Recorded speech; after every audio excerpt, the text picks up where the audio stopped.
Bonjour et bienvenue dans le podcast Les Affranchis, le podcast des audacieux qui osent bâtir leur propre modèle de réussite.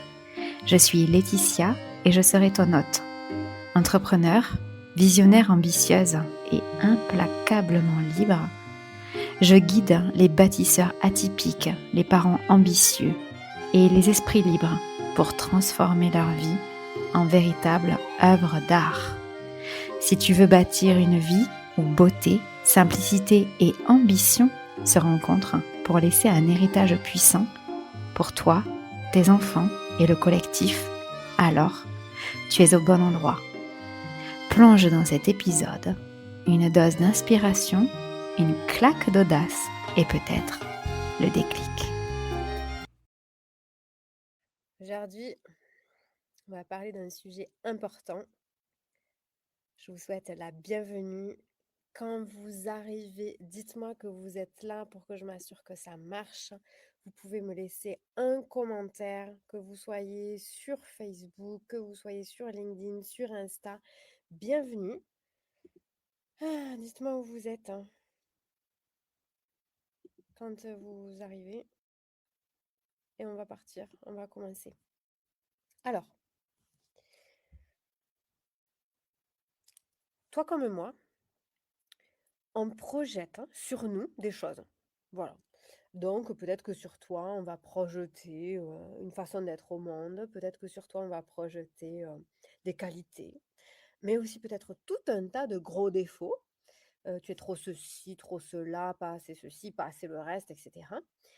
Et puis, il y a des projections plus globales. Moi, j'ai remarqué que les gens projetaient sur moi le fait que je sois un business coach. Alors, je n'ai jamais utilisé le mot coaching parce que moi, je suis formée à faire du coaching. J'ai une certification depuis 11 ans. Voilà. À l'époque où le coaching, c'était même pas un truc. J'avais un cabinet dans lequel je recevais pour faire du coaching, de la PNL, où je suis certifiée, de l'hypnose, où je suis certifiée, du Reiki, de la sophro, tout ça, où je suis certifiée. Et, euh, et pourtant, j'ai jamais utilisé ce mot. Et je me souviens, Laurence va se reconnaître, m'avait dit: «Non mais en fait toi tu es business coach en fait Laetitia, tu t'emmerdes à trouver une formule, mais en fait tu es business coach». Et moi, chez moi, j'ai cette projection-là. Alors que je ne fais pas de business coaching. Et je vais t'expliquer pourquoi. Et pourquoi il y a des gens qui vont projeter sur toi des choses, parce que ça t'empêche de réussir. Et comment, quand tu te leads à travers les projections des autres, tu vas pouvoir trouver ton chemin à toi et y rester accessoirement. Voilà. Alors, si c'est la première fois que tu me vois en live, que ça fait pas 13 ans que tu regardes mes lives, fais-moi un coucou, que je te connaisse quand même. Et puis si ça fait 13 ans que tu m'entends, que tu m'écoutes, que tu me regardes, je te souhaite la bienvenue aussi. Merci pour tant de fidélité qui m'est très importante. Je suis née pour m'adresser à des millions, tout en prenant soin de chacun. Et c'est exactement ce que je fais là en venant vous dire bonjour à chacun et à chacune. On va commencer par la première chose, c'est que en général, les projections que les autres font sur nous, bon, en général, on est au courant déjà, et il y a un gros défaut. Moi, je me souviens, j'ai fait une business school. Donc avant, ça s'appelait une école de commerce, mais comme on s'est tous aperçu que personne ne faisait du commerce dans les écoles de commerce, ça s'est appelé des business schools. Donc, c'est des études où on apprend à gérer un business. Ok, donc, c'est ça que j'ai fait moi. Et on avait une matière de développement personnel à l'époque, il y a 20 ans. C'est pour ça que j'avais choisi cette école-là, qui nous amenait à faire un tour d'horizon 360 pour savoir ce que les autres, les gens proches de nous, pensaient de nous. Ça, c'est un peu comme les témoignages. C'est bien, hein, c'est pas ce que je dis, mais ça t'indique juste ce que pensent les autres de toi. Le problème majeur, c'est que tu ne te demandes pas ce que toi, tu penses de toi. Oups! Tu fais pas un tour 360 pour te dire, au lieu que je regarde ce que mes clients, les autres valorisent chez moi, tu te demandes pas qu'est-ce que je valorise chez moi. Qu'est-ce qui est excellent chez moi? Qu'est-ce que je sais trop bien faire? Qu'est-ce que je sais trop bien faire et que j'ai envie de vendre? Parce que c'est pas parce que tu fais des choses trop bien que tu es obligé de tout vendre. Moi, je me souviens, je suis passée par une période comme ça, donc ça, je pense que ça va avec, la multipotentialité. J'avais une idée de business toutes les 3 secondes. Chaque fois que je faisais un truc bien, j'avais envie de lancer un business, tu vois? Non, mais sauf qu'à un moment donné, c'est chouette, je veux dire, c'est intellectuellement, c'est intéressant. Mmh, hem, mais ça suffit pas, OK? Avoir des idées, c'est cool, c'est chouette, mais comme plein d'autres choses, faire à manger, c'est cool, mais c'est, en soi. Mais là, on est là pour se dire, au-delà de l'idée, quels sont les projets qu'on met vraiment dans la matière et qui constituent ce qu'on laisse au monde? Attendez, je suis là, mais vous voyez pas la mer. Je vais vous laisser voir la mer quand même, moi je l'ai tout le temps. Vous voyez quelque chose là? Ça va? Voilà, je vous laisse un peu de mer. Avec un peu de chance, on aura le coucher du soleil. Et, et donc, le vrai questionnement, il est de savoir, au-delà des projections que font les autres de moi, sur moi, c'est, donc au-delà de tout ça, hein, pas en prenant les projections des autres, c'est qu'est-ce que je sais bon chez moi? Qu'est-ce que je valorise chez moi? Et ça, j'en ai énormément parlé.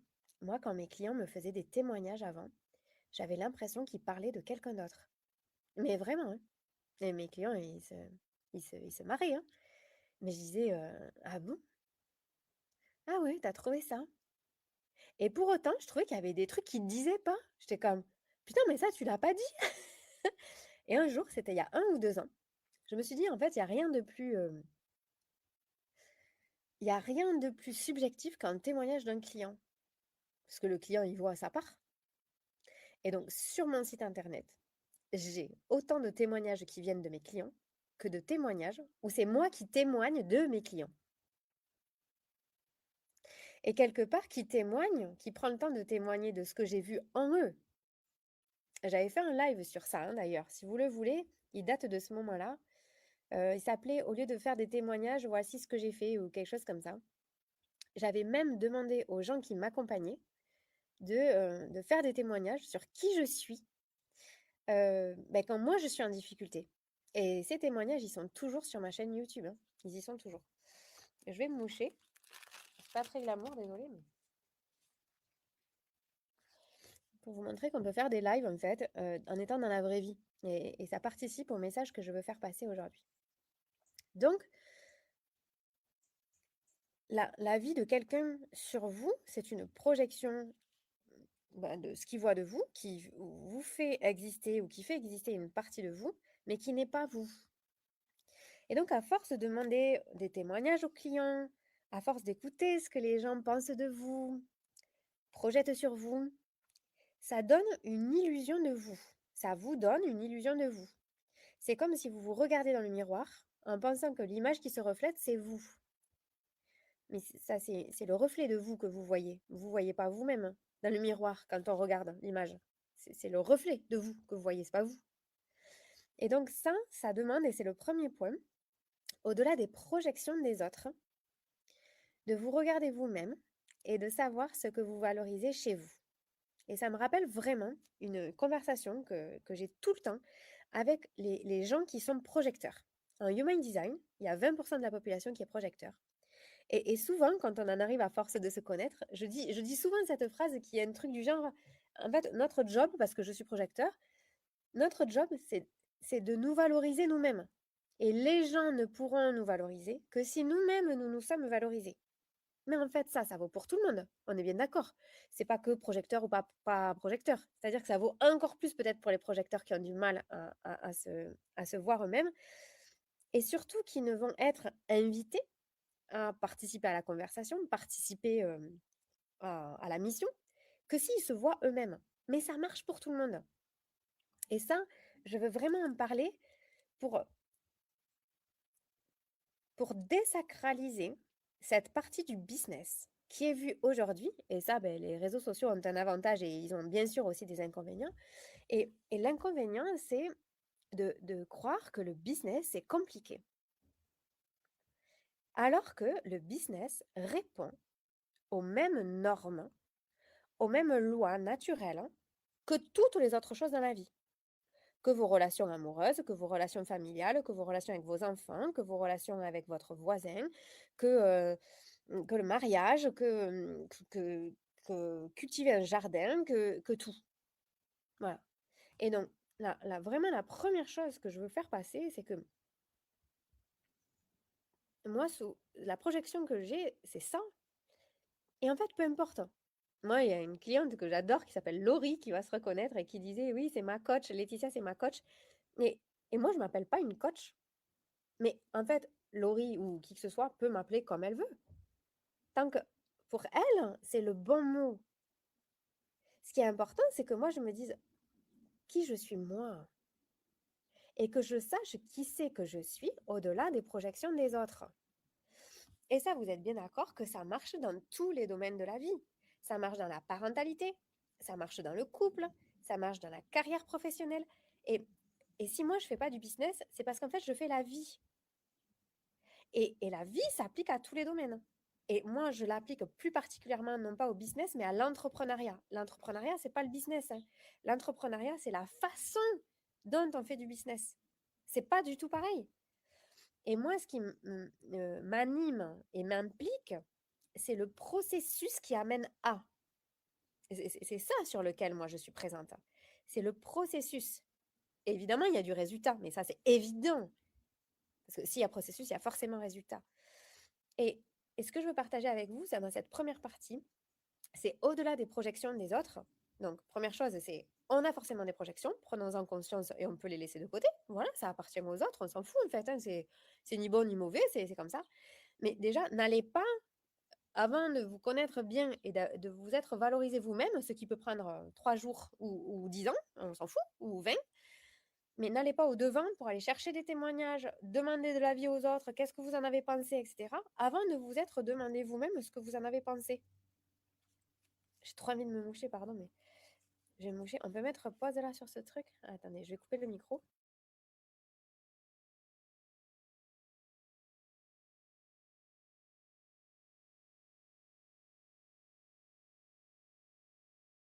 Pardon. Et vous m'en voulez pas, hein, je me mouche, mais au moins vous avez la mer. et, et, et n'allez pas au-devant des projections des autres, c'est-à-dire en plus d'en demander. OK? Ça, c'est la première chose parce que c'est déjà difficile de conserver notre ligne, notre pas, notre chemin, pour pas en plus aller au-devant de ça, puisqu'on aura des projections, qu'on en demande ou pas. Donc, n'allons pas en plus en demander. Voilà. Deuxième partie des clés, c'est que le business, comme toute autre chose, mais je prendrai les relations amoureuses, je prendrai l'argent, je prendrai les relations sociales, la parentalité, la solitude. euh, Tout fonctionne, tout répond aux mêmes lois universelles parce qu'on habite ici sur cette planète. Donc le business, on en a fait quelque chose de compliqué. Pourquoi? Parce que ça permet de vous faire acheter plein de trucs. Et, et par rapport à ça, mon partage, c'est que euh, moi, je me souviens quand je me suis lancée, j'avais une agence digitale, donc je faisais du développement de sites internet. Moi, je viens vraiment aussi de l'aspect technique, j'adore l'aspect technique, de toutes les choses qui peuvent comporter un ordinateur. Et je me souviens, j'avais calculé dans les 2 premières années, 80% des gens qui venaient pour faire un site internet et qui me demandaient un devis n'étaient pas prêts pour avoir un site internet. Leur stratégie n'était pas posée, la stratégie marketing n'était pas claire, les produits n'étaient pas validés, les services non plus. Ça servait à rien d'avoir un site internet. À rien. 80%. Hein. Et du coup, je leur disais, mais moi, je veux bien vous facturer un site internet, mais ça sert à rien. Dans 3 mois, vous êtes de retour chez moi, il faut tout refaire. Et mes collègues me disaient, mais t'es con, quoi. Mais t'es con, Laetitia, prends-le, et dans 3 mois, comme ça, tu refactures. C'est vrai, je sais pas. Peut-être que j'étais con, mais en tout cas, 13 ans plus tard, en tout cas, moi, je suis toujours là. Ça, c'est sûr. Le reste, je ne le sais pas. Et moi, ça me semblait lunaire de vendre quelque chose à quelqu'un, alors que la base n'était pas assez solide. Mais vous comprenez bien que si on a fait du business, de l'entrepreneuriat, un vrai sujet, comme on en fait de l'argent, c'est bien parce que ça sert des gens. Donc, posez-vous toujours cette question, est-ce que quand je fais ça, je me sers à moi? Est-ce que je suis à mon propre service ou pas? Et, et sur ce sujet, souvent, mes clients, ils n'osent pas me dire, ils commencent cette phrase et ils me disent, ah Laetitia, ça fait vraiment du bien de travailler avec toi parce que avec toi, tout redevient simple. Et je crois que ce qu'ils veulent vraiment dire, c'est, Laetitia, avec toi, on retrouve le bon sens paysan. Mais ils n'osent pas. Ils n'osent pas parce que peut-être que ça fait pas bien, je sais pas, hein, d'ailleurs, quelque chose avec ça. Mais réellement, c'est ce que je fais. Et je sais pas si tu as eu l'occasion de voir avec quelqu'un qui travaille la terre et tu as plein de trucs où tu vas trouver ça hyper astucieux. Ou je sais pas si tu avais des grands-parents, des arrière-grands-parents et tu te dis, putain, c'était hyper ingénieux. Non, en fait, c'était pas ingénieux, c'est qu'on est devenu con, quoi. Et à un moment donné, c'est aussi réaliser que ce bon sens paysan, il peut s'appliquer à toute chose. Et que ce bon sens, généralement, on est quand même né avec. Par contre, le bon sens paysan ne rapporte pas d'argent. Et ouais, c'est comme quand aujourd'hui on te dit qu'il y a énormément de maladies qui peuvent être solutionnées avec un jeûne. Et le truc, c'est que quand tu prends pas de médicaments et que tu bouffes rien, forcément, ça rapporte à personne, hein. Ça rapporte que à toi. Et, et c'est ça que je veux dire. Et vraiment, ce dans quoi je veux t'amener, c'est à revenir au low-tech. Tu sais, le low-tech, c'est le minimum de technologie embarquée dans des machines. Et moi, j'aimerais que tu aies ça dans ton cerveau. C'est le minimum de masturbation intellectuelle embarqué dans tes choix. Et ça, en fait, ce trait-là, il se retrouve partout. Et moi, les gens qui travaillent avec moi, quand ils rencontrent, alors, ils rencontrent un problème au niveau du business, et c'est pour ça qu'ils se donnent l'autorisation de travailler avec moi. Mais on ne parle pas tout le temps de business, hein, je peux te le dire, hein. Voire la majorité du temps, on n'en parle pas. On parle de notre identité, on parle de notre, moi j'appelle ça du self-leadership, notre capacité à leader notre vie en fonction de notre vérité, c'est-à-dire en fonction de ce qu'on croit vrai aujourd'hui, et de s'y tenir.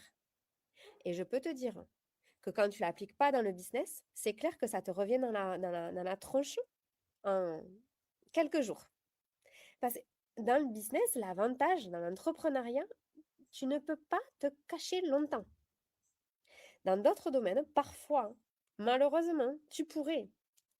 L'entrepreneuriat, c'est un truc qui t'expose, hein, vraiment très fort à tes propres doutes, à tes propres paradigmes, à tes propres croyances, etc., etc. Mais en fait, je vais te dire, hein, quand tu es en couple, c'est pareil, hein, ça t'expose. Quand tu as des gamins, bah, je ne sais pas les tiens, hein, mais il faut quand même être bien solide, hein. Donc, ce que je veux te dire par là, c'est que les gens qui travaillent avec moi, ils s'autorisent à travailler avec moi parce qu'ils se racontent qu'ils vont faire du business. Mais en fait, on ne va pas faire du business, on va faire la vie. Parce que ce qu'on va solutionner, ça va s'appliquer à tous les domaines. Et la plupart du temps, je vais le dire dans 99,99999% du temps, les premières choses qu'on fait ne sont pas dans le business.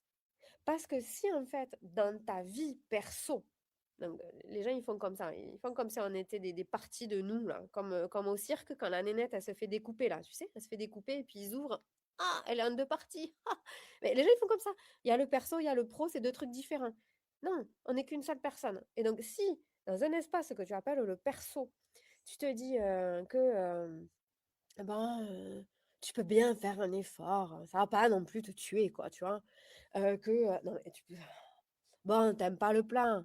Bon, tu peux quand même en manger, hein. Et puis, bon, au restaurant, t'as plus faim, mais tu vas quand même finir ton assiette, hein. Et toutes ces petites choses qui font ta vie, quand tu les mets dans l'entrepreneuriat, ça décuple le retour de manivelle. Donc, si tu te forces à manger un truc, bon, déjà, c'est complètement débile, on est bien d'accord, mais en plus, Au pire, tu auras mal au ventre, hein. Bon, ce qui est quand même un problème, tu vois, parce qu'en fait, si on n'a plus notre santé, bah, là, ça met tout le monde d'accord qu'on n'a plus de sujet à discuter, hein. Bon. Donc on va imaginer qu'avoir mal au ventre, c'est pas grave, hein. Alors là, il faut quand même vraiment être très imaginatif, hein. Vraiment très, très imaginatif. Mais imaginons qu'on est très imaginatif aussi. Bah, du coup, ça, tu peux le faire dans tous les aspects de ta vie. Et inévitablement, tu vas le faire dans le cadre de l'entrepreneuriat, de ta carrière. Mais tu vas le faire avec tes enfants, tu vas le faire avec ton lieu de vie, tu vas.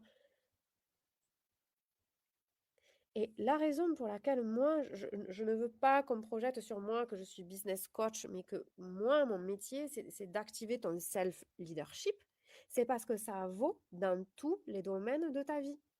Moi, j'ai des clients, je vais te dire, c'est le troisième point, ils arrivent chez moi, comme moi, je suis très technique, ils le savent, ils le savent. Ils me disent, ouais, mais Laetitia, est-ce que ouais, techniquement, moi, je suis une quiche. Ils sont tous nuls. Ils sont tous nuls en technique. Tous nuls. Bon, selon eux, ils sont tous nuls. Voilà. Ils disent, ouais, mais voilà, Laetitia. Du coup, ils se positionnent comment quand ils font ça? Ils se positionnent, un, comme s'ils ne savaient pas quelque chose qu'il faudrait pourtant savoir pour réussir. Et donc, ils auto-mettent un obstacle. Souvent, je leur dis, je prends un seul exemple, hein, un exemple d'une nana qui s'appelle Mélanie Handleyer. Elle n'a pas eu de site internet ni de technique avant d'avoir généré 1 million de chiffre d'affaires par an. Ça va? Vous pouvez y aller, hein. Vous avez en général, on a tous un peu de marge avant de faire 1 million par an. À deux dans l'équipe, hein. Bon. Ça, en général, ça met tout le monde d'accord. Donc, et souvent, je leur dis, mais en fait, si vous vous positionnez comme ça, dans d'autres domaines de votre vie, donc dans la vie, vous vous positionnez comme la personne à qui il manque toujours quelque chose pour réussir. La deuxième chose, c'est aussi vous dire qu'il y a quelqu'un d'autre qui sait, en l'occurrence moi. Ils viennent me voir en me disant, ouais, mais Laetitia, elle saura. Donc ça veut dire qu'en plus, on peut se positionner comme, il y a quelqu'un d'autre moi que moi qui sait mieux. Alors, on va parler d'un truc. Quand tu as eu tes gamins, bon, si tu n'en as pas, ça va t'arriver, je te le dis, comme ça, je t'ai prévenu, et que tu as quelqu'un qui te donne des conseils. Et là, tu fais comme, mais attends, c'est moi le père quand même, ou c'est moi la mère, je sais quand même bien ce qu'il faut pour mon gamin, c'est quand même le mien. Et là, tu es offusqué qu'il y ait quelqu'un qui te donne des conseils. Mais en fait, c'est pareil, hein. Il n'y a personne qui va pouvoir te conseiller ce qu'il te faut faire ou pas faire. Et ça, c'est la base du self-leadership, c'est être capable de passer à l'action sans avoir de preuve que ça va marcher, juste parce qu'on sait que c'est fondamentalement juste pour nous. Ça demande de savoir ce qui est juste pour nous. Et ça, c'est le corps physique qui te le dit, hein. Le corps, là, la matière, là, ça te le dit, ça, hein. Ton corps te dit quand c'est juste, quand c'est correct ou pas, hein, chaque fois. Que tu l'écoutes ou pas, ça, c'est autre chose, hein. Bien sûr. T'as le choix. T'as le choix. On a toujours le choix. Je te dis pas que c'est bien ou pas bien de ne pas écouter. Je te dis que c'est toi qui aura les conséquences. Après, on est libre, hein, on est libre. Donc, ce troisième point, il est vraiment essentiel pour moi parce que à l'heure d'aujourd'hui où la connaissance est vraiment partagée facilement, gratuitement, simplement partout, même d'un point de vue technique, la technique ne peut pas être pour qui que ce soit un souci. Par contre, c'est la posture qu'on adopte face à quelque chose qu'on ne sait pas, qui se retraduit dans tous les domaines de notre vie et qui va se retraduire dans plusieurs endroits, dans ce que les gens appellent le même domaine. Je te donne un exemple. Si tu te dis, ben ouais, il y a quelqu'un qui sait mieux que moi, donc ça, non seulement, ben, tu vas te dire, dans ta maternité, il y a quelqu'un qui sait mieux que toi pour ton gamin. Dans ta, je sais pas, dans ta pratique sportive, tu vas te dire qu'il y a quelqu'un qui sait mieux, sauf que bon, il n'y a que toi qui habites ce corps-là, hein. Donc, bon, les limites de ce corps-là, normalement, il n'y a que toi qui les connais. Les limites et les possibilités, hein. Ok. Bon. Et tout à l'avenant. Donc, si on se positionne comme ça, on se positionne non seulement dans plein de domaines de notre vie comme ça, mais dans le même domaine, si on imaginait qu'il y avait des domaines, Prenons par exemple la carrière. Dans la carrière, prenons l'entrepreneuriat. Dans l'entrepreneuriat, prenons à titre d'exemple non plus la technique mais les ventes. Ben, tu vas te dire qu'il y a quelqu'un d'autre qui sait mieux que toi. Et en fait, ça se retrouve comme un fonctionnement, un process que tu utilises partout. Et, et c'est ça qui empêche ton self-leadership de se développer. En quoi c'est important de savoir ça? C'est que si ton self-leadership, euh, tu le, tu le mets au placard comme ça tout le temps, tes projets, ils aboutiront jamais. Et quel que soit le projet. Parce que moi, je m'en fous, hein, tu le vois, je célèbre pas mes clients qui font 100K en 3 minutes, hein, mais même ceux qui font 100K en 6 semaines, comme ça arrive vraiment très souvent dans mes espaces, je le célèbre pas parce que je ne suis pas là pour ça. Je m'en fous de la conséquence, hein. Parce que moi, ce qui m'intéresse, c'est ce qui a permis ça. Et comme moi, je ne fais pas du business, moi, qu'ils atteignent 100K ou qu'en fait, ils arrivent à redemander en mariage leur femme ou leur mari, qu'ils partent faire un tour du monde avec leurs enfants, qu'ils voyagent pour la première fois à 50 piges, mais pour moi, ça a autant de valeur. Pourquoi? Parce que quand on matérialise, et c'est ça que je fais, moi, je sublime. C'est-à-dire qu'au lieu que les gens ils aient à passer par étapes, petite étape, là, moi, je fais le pont pour que ça arrive direct. Ça devient inévitable. Mais pourquoi ça devient inévitable? Parce qu'en fait, on a un nouveau process. Donc, tous les gens qui arrivent, ils se permettent, ils s'autorisent de travailler avec moi en disant, bon, mais je vais travailler sur mon business. Mais franchement, je le dis tout le temps, on ne va pas travailler sur ton business, on va travailler sur ta vie. Parce que tu n'es pas comme la nana au cirque qu'on peut découper et avoir un petit morceau. Bon, moi, je prends que la tête, hein, le reste, je prends pas, je m'occupe que de ça. C'est impossible. C'est pas possible parce que c'est pas humain. Et ce sujet m'anime beaucoup parce que, et je peux vraiment le dire parce que j'ai fait une business school, je sais comment aujourd'hui on gère un business. Je l'ai appris de manière académique. Et je peux te promettre que je ne gère pas un business. Je gère une vie en priorité. Je gère d'abord une vie et je suis rémunérée pour la vie que je choisis. Et je peux te le dire, et je pourrais faire témoigner les gens qui ont travaillé avec moi en termes de gestion d'entreprise, mais qui pètent un boulard avec moi. Parce qu'il n'y a rien du business qui s'applique à ma façon de travailler parce que je ne travaille pas, je fais la vie et je suis rémunérée pour ça. Et ça demande franchement, une seule compétence. C'est le self-leadership, la façon dont tu te leads par rapport à ta vérité et où tu vis vraiment ce qui est vrai pour toi. Il y a des gens qui disent que ça demande une paire de ok? Bon, moi je te dis, avec mes mots, ça demande du self-leadership. C'est peut-être la même chose, hein? À toi de décider. Mais c'est vraiment important pour moi qu'on partage ça là. Parce que l'intérêt de te faire croire que le business est quelque chose à part, que c'est compliqué, ça rémunère plein de gens. Donc revenons à ce bon sens, le bon sens avec lequel tu es arrivé et où tu sais exactement ce qui est bon pour toi. Et je vais te raconter vraiment un exemple. Mon client, il va se reconnaître. JM, si tu écoutes, je sais que tu dis que tu n'écoutes jamais mes lives, mais parfois tu les écoutes. Donc je te fais un coucou si tu écoutes. Moi, j'avais un client, on a travaillé un peu plus de 8 ans ensemble, d'affilée. Et comme tous mes clients, c'est un ami. Et c'est un gars exceptionnel. Et ce gars-là, on a fait l'école de commerce ensemble. Et il n'a pas monté un business en fait. Il s'est dit, c'est pas possible, je viens du monde agricole. On m'a dit toute mon enfance qu'il fallait surtout pas que je devienne agriculteur parce que c'était la merde. Sa maman, elle est, elle était psy. Elle a fait son mémoire sur les cas de suicide dans l'agriculture. J'espère que je vais pas me faire bannir ce live, mais bon, on parle de la vraie chose. Et elle l'a fait il y a longtemps, hein, ce truc, donc ça date pas de ce dont on est en train de parler aujourd'hui, malheureusement. Il a dit, comment c'est possible? Comment c'est possible que de toute mon enfance, j'ai entendu ça? Et aujourd'hui, qu'est-ce que je pourrais faire pour que le monde agricole en France puisse vivre de son travail? Et de cette mission-là, il a créé un produit sur ça. Il a créé une machine low-tech pour permettre aux agriculteurs et particulièrement aux céréaliers de vivre de leur métier à la ferme. Tu comprends bien qu'ils n'avaient pas l'organisation de Microsoft Monde. Ils créaient un produit à la ferme pour les gens qui avaient une ferme.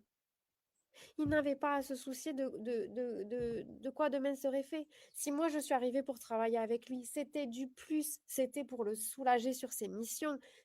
Le cœur, il était là. Et quand lui il passait 1 heure avec ses clients, ils étaient mais passionnés. Et moi j'allais à ses portes ouvertes, hein, mais il y avait des discussions, je comprenais rien. Hein, ils parlaient du blé, du machin, ils étaient trop à fond. Et, et en fait, juste, putain, mais n'oublie pas pourquoi t'es missionné. Et là, il n'y a pas de stratégie sur les réseaux sociaux, gna gna gna, et de la technique. Bon sens. Les gens, ils vont te payer parce que tu es animé. Parce que ce sujet-là, mais il transpire à travers toi. Ouh, ça me fait un peu des frissons là, mais bon, en même temps, je suis en débardeur le 18 décembre. On est pas mal. Et vraiment, ce que je veux te dire, c'est ce que les gens achètent, c'est ça. C'est ta mission. Ça va pas être ta stratégie, ton machin. Non. Par contre, toi, hein, il va falloir que tu prennes le temps. Il va falloir que tu t'améliores peut-être sur ta façon de délivrer ton message. Parce que peut-être que des fois, tu n'auras pas envie de délivrer ton message, ça va te casser les cacahuètes, tu vois. Et là, tu vas te dire, ouais, j'ai la flemme aujourd'hui. Ouais. Et Jean-Marie, c'est ce qu'il faisait. Il me dit, ouais, moi, je suis bien sur mon tracteur. Et ouais, mais je suis sûre, hein. Je suis sûre qu'il était bien sur son tracteur. En même temps, on a mis une GoPro dans le tracteur, hein, et il était toujours sur le tracteur. Donc, c'est trouver les solutions qui, toi, te permettent de continuer à vivre ta mission en étant rémunéré aussi pour ça. Tu comprends où je veux en venir? Et ça demande pas de la stratégie du machin, de la technique, ça demande du self-leadership et donc d'être vrai avec soi-même. La dernière fois, ma fille m'a dit, maman, je crois que tu as raison, les gens, ils ont un problème avec la vérité. Et du coup, je me suis dit, ah ben, si elle me dit ça, c'est que j'ai dû le dire. Et souvent, les gens, ils ont un problème avec la vérité. Particulièrement celle des autres, quand elle est énoncée, mais aussi la leur. Et si tu es là, c'est que tu n'as pas de problème à écouter la vérité des autres, puisque tu écoutes la mienne. Donc maintenant, la question, c'est à quel point tu as envie, tu es prêt ou prête à écouter ta vérité radicalement, de manière vraiment honnête, à l'assumer et à oser passer à l'action strictement sur cette vérité-là. Peu importe les conséquences qu'il te faudra certainement après endosser. Peu importe la responsabilité que ça va te demander une fois que tu auras décidé, parce que c'est sûr que ça va te demander des responsabilités. Hein. Alors, pas de l'over-responsabilité, hein, ça j'en parle, j'ai fait un quiz de self-leadership. Si tu veux connaître ton profil de self-leadership, franchement, il est trop bien, j'ai fait un quiz. Il est trop génial. Tu m'écris quiz ou tu vas sur mon site internet, il est écrit et tu peux passer ton quiz, c'est entièrement gratuit. Et ensuite, tu as des recommandations que je te fais. Et ça, j'en parle. Je parle de cette responsabilité où, particulièrement chez les sigmas, donc pour les mettre à part des alphas, où parfois on a cette tendance à porter toutes les responsabilités du monde sur les épaules. C'est pas ça. C'est-à-dire, ok, j'ai pris cette décision, maintenant j'assume la responsabilité de la décision. Voilà, c'est tout. Pas la responsabilité du monde entier. Et ça, c'est des sujets qui sont vraiment importants parce que rappelle-toi toujours que tu es né avec ce bon sens et que maintenant, l'idée, c'est de l'activer. Voilà. Et moi, la majorité des clients qui travaillent avec moi, c'est parce qu'en fait, ils se sont tellement pris la tête, hein, ils se sont tellement éloignés d'eux-mêmes avec des choses, qu'ils ont besoin de revenir à leur centre, revenir à leur façon d'être au naturel. Moi, j'appelle ça, hein. J'ai dit que j'étais la mère des enfants sauvages. Et, et c'est revenir à cet état totalement naturel, totalement indompté et indomptable. Et c'est ça que je fais. Si ça te dit, non, c'est pas si ça te dit, c'est que comme ça te dit, sinon tu ne serais pas resté jusque-là. Comme ça te dit, il y a 2 façons en ce moment de travailler avec moi. Tu me contactes, hein, et tu me demandes, tu me dis comment on fait pour travailler avec toi. Sinon, avec tes petits doigts musclés, tu vas cliquer sur mon profil et mon site internet. Et il y a tout qui est écrit dessus. J'affiche mes prix, il y a pas de, voilà, j'ai pas d'équipe, donc je vais pas te cacher les prix. Tu regardes, tu vois. Si tu as des questions, tu me dis, on fait comme ça. Allez, je compte sur vous, hein. Salut!